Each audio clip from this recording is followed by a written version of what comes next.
Alright, are y'all ready? Or not ready. Are you ready for this? This is from the Telegraph in the UK, mainstream site over there. Oh boy, oh boy, oh boy. It is gonna get nasty. German turmoil over EU bailouts as top judge calls for referendum. Germany's top judge. Man, I can't even talk today. Chop judge? What the? Germany's top judge has issued a blunt warning that no further fiscal powers may be surrendered to Europe without a new constitution and a popular referendum, vastly complicating plans to boost the EU's rescue machinery to the tune of $2 trillion, euros, of course. Wow. Andres Vaskul, head of the Constitutional Court, said politicians do not have the legal authority to sign away the birthright of the German people without their explicit consent. Quote, the sovereignty of the German state is inviolate and anchored in perpetuity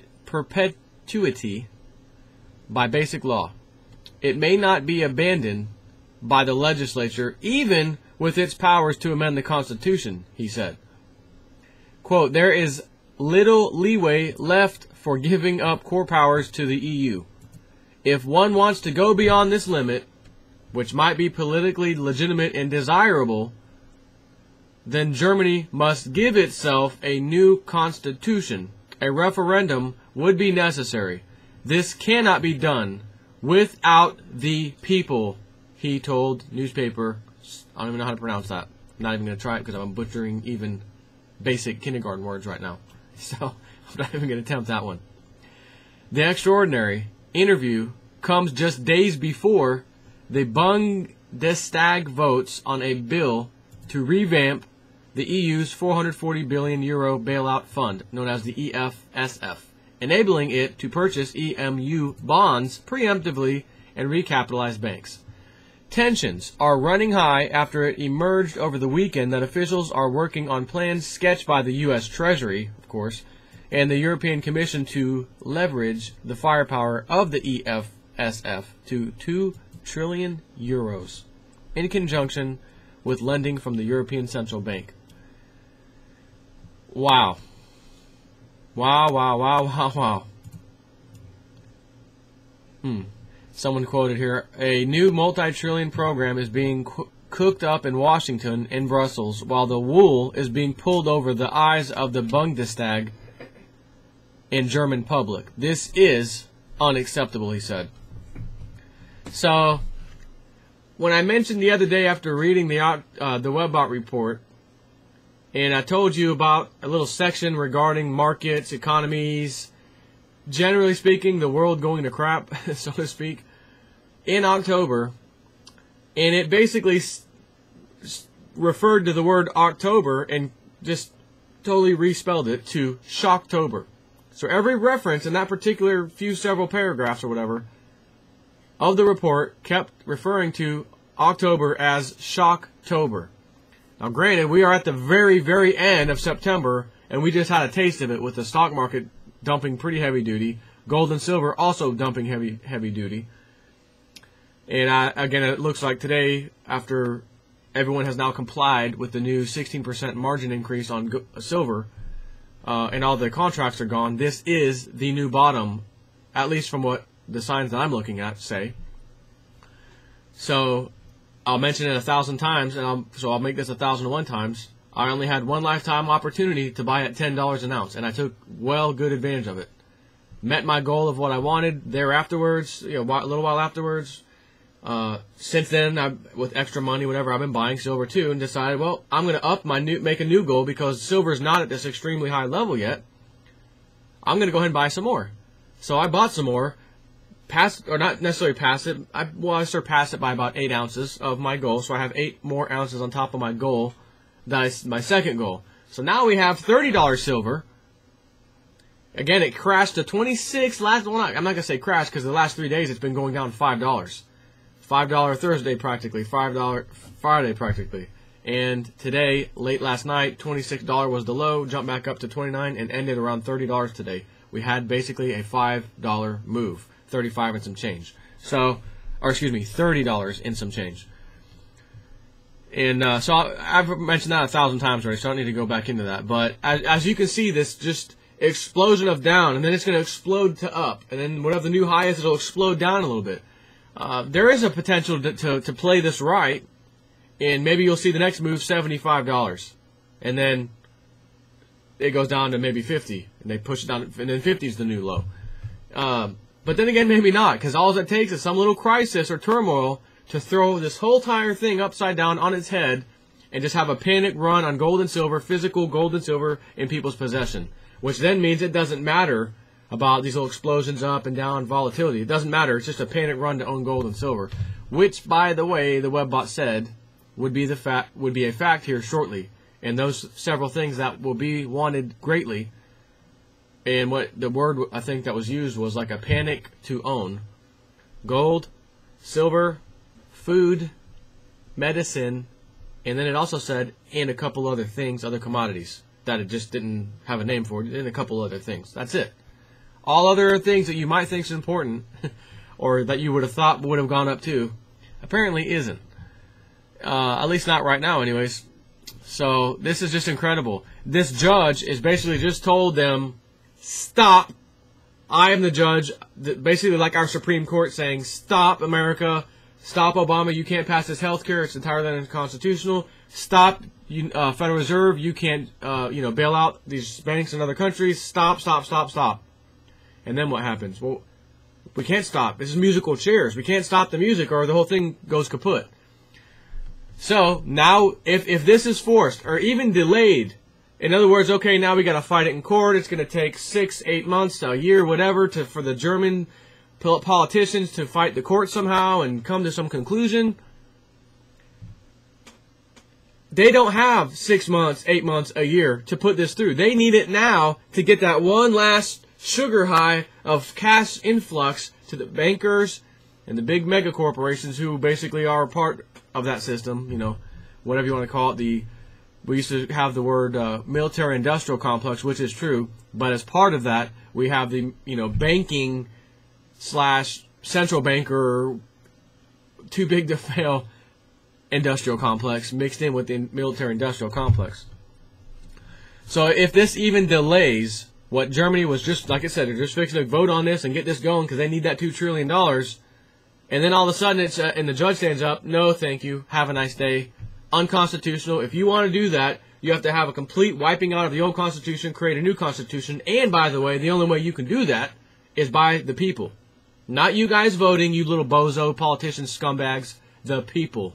The power has always been in the people, and everywhere. And as these things explode and everyone finally figures that out, usually too late, or at the end when it's way too late to really do something meaningful, and then it explodes into some kind of war, civil war, or revolution. But they'll finally figure out we're the people, we have the power. They can get all the law enforcement, they can get all the politicians, they can get the military, they can get everything that they have in their power to try to stop the people of any country that you want to talk about, any country, and realize how severely, incredibly outnumbered they would be as far as regular citizen versus, let's just call it government law enforcement. They would be so severely outnumbered, they couldn't get anything done.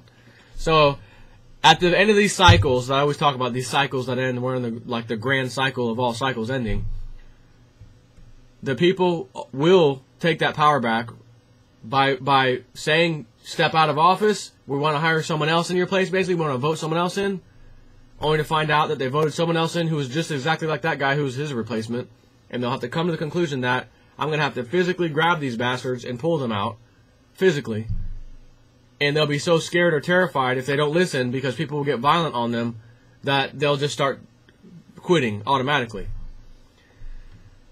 That's usually how it goes down at the end. And again, French Revolution, there's been multiple revolutions. The French was pretty brutal, is why I mentioned that a lot.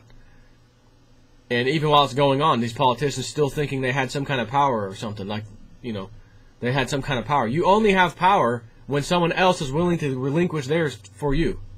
And if there's millions of people who relinquish that to your Congress and senators and all these people, judges, presidents, you only have it as long as the people are willing to give it. As soon as a certain number of the population, which is only going to take a few percent, have had enough, that's about the same time you recognize holding a badge or holding some kind of, wearing some kind of uniform that says I'm, special. You're not special, and you better get the hell out of Dodge and quit before you realize how unspecial you are and get beat to a pulp by the citizenry of any of these countries, including the United States, sooner or later, and much sooner than later. So again, on this article, the EU is now pretty much, there's like little probabilities. When's the collapse? The collapse is coming regardless. We already knew that. Now, as far as out into the future up here, was looking pretty good. Now, after reading this, it's right back down here to like the immediacy time frame, or short term, as the webbot uses immediacy time. Now to like 3 weeks out. Short term, 3 weeks to maybe a couple, 2-3 months. So that's what we're looking at now. I don't think 2-3 months. Maybe 2 months, but, and again, maybe it's 3 or 4. I don't care, it doesn't matter. We all know where this is heading, and that's the point of my video, to let you know that sometime in the near future, the EU implodes and collapses. It's already in the slow motion process. Now that's fixing to get jet fuel poured on it and set on fire, so to speak, by this coming out. Because now the Germans, who this whole thing was contingent upon, have been told by their court, the high court, stop what you're doing right now. So now Greece is done, for sure. Greece is done, which we already knew that again, but now it's really, really done sooner than later. All the other nations, the pigs nations, Portugal, Italy, Ireland, Spain, etc., they're done too. I've already done videos in the past calling all this in advance. It's so easy when you study this stuff. A caveman could do it. Or a guy in his laundry room with a green screen made out of green duct tape. He can do it too. So, this is news that is good, bullish for gold and silver. Automatically. And because they crashed the market down in advance, isn't it interesting how the insiders knew to dump gold and silver heavy duty on Thursday before the CME group came out and said, hey, there's margin hikes on all the paper. Gold, silver, and actually copper. We're going to throw copper in there for some stupid reason.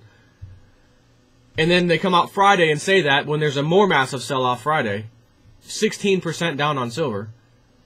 And then after the action, like what the hell happened today? Oh, CME report, they raised the margin requirements by 16%. So everyone who has a paper contract just dumped it, causing the crash in price. And by the way, you have to comply by late Monday, or else you're basically going to get liquidated anyways out of your contract.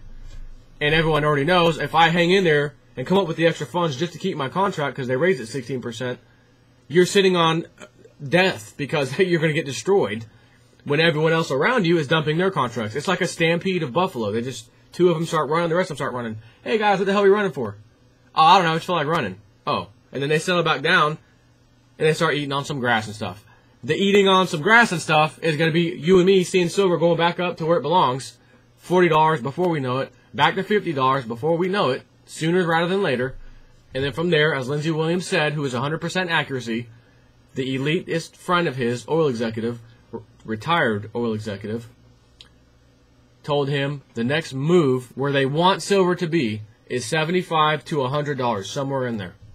Gold, they want at $3,000. And he also said, the guy basically told him, you ever wonder why you don't pay tax on gold and silver, Lindsey? No matter what, you do not pay. If I go into a store right now and buy gold and silver, there is no sales tax. There's no kind of tax on it whatsoever. Income tax, anything. You just buy it. Plain and simple. And he said, well, why, that is interesting. How come gold and silver, bullion, there's no tax on that? And he laughed at Lindsey and said, Lindsey, because that's our money. We use gold and silver. The paper money is for the peasant class, basically. In other words, everyone else, which includes police officers, local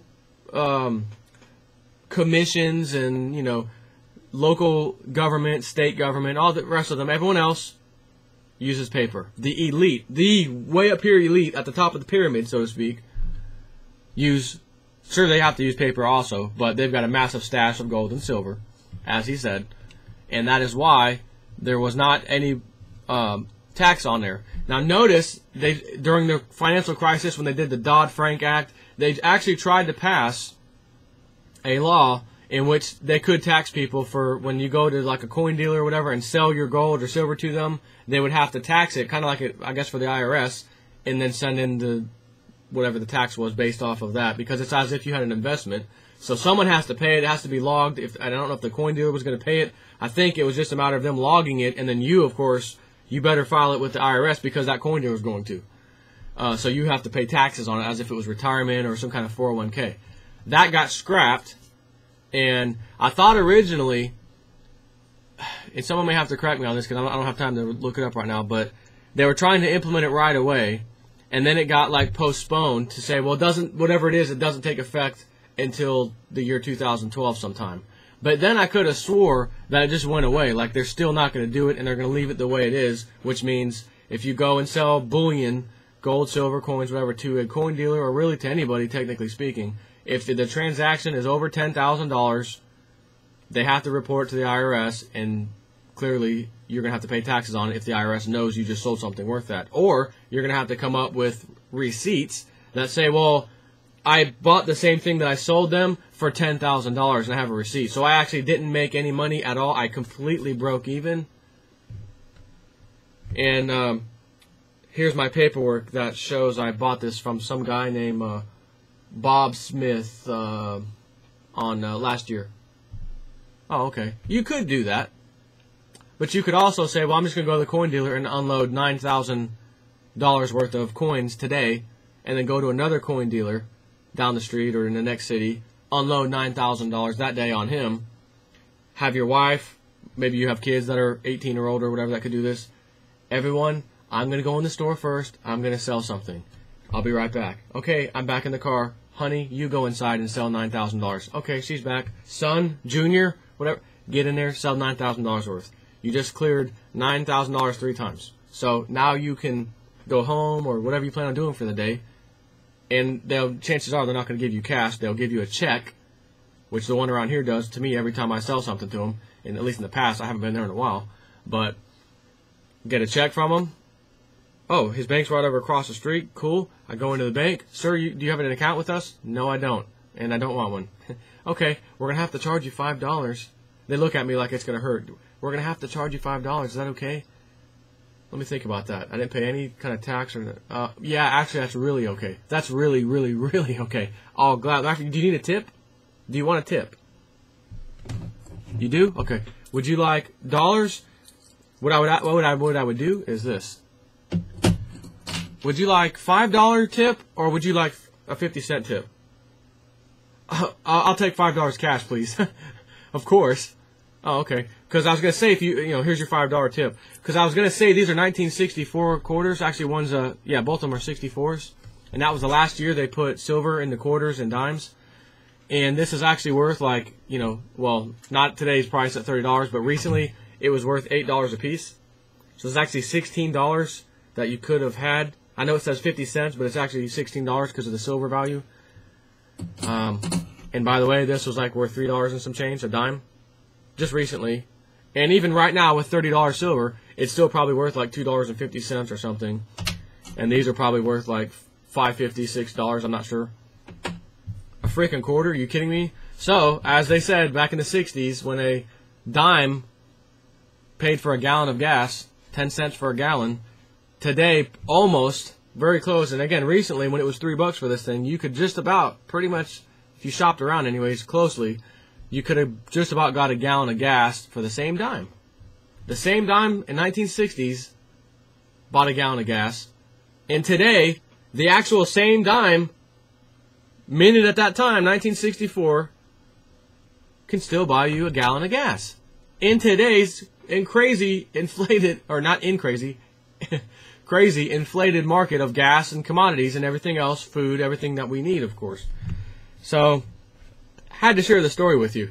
It's fantastic. It is doomy. This does bring doom, but if we don't get past the doom level, we don't hurry up and get past it, it's going to build and build and build and get worse, and then we're going to finally go through it. Which, as you can tell, we've already been building it up for 2.5 years now, 3 years practically. It's time to let this crap fall, crumble, whatever's going to happen happens. Get out of the EU, let all those countries go back to their own money system like they had originally. It'll collapse, and hopefully that will stop the whole New World money system from ever showing its face. But I highly doubt that, because that's, seems like that's kind of set in stone. Even the Bible talks about that. So, whatever. That's all I got for you, and take care.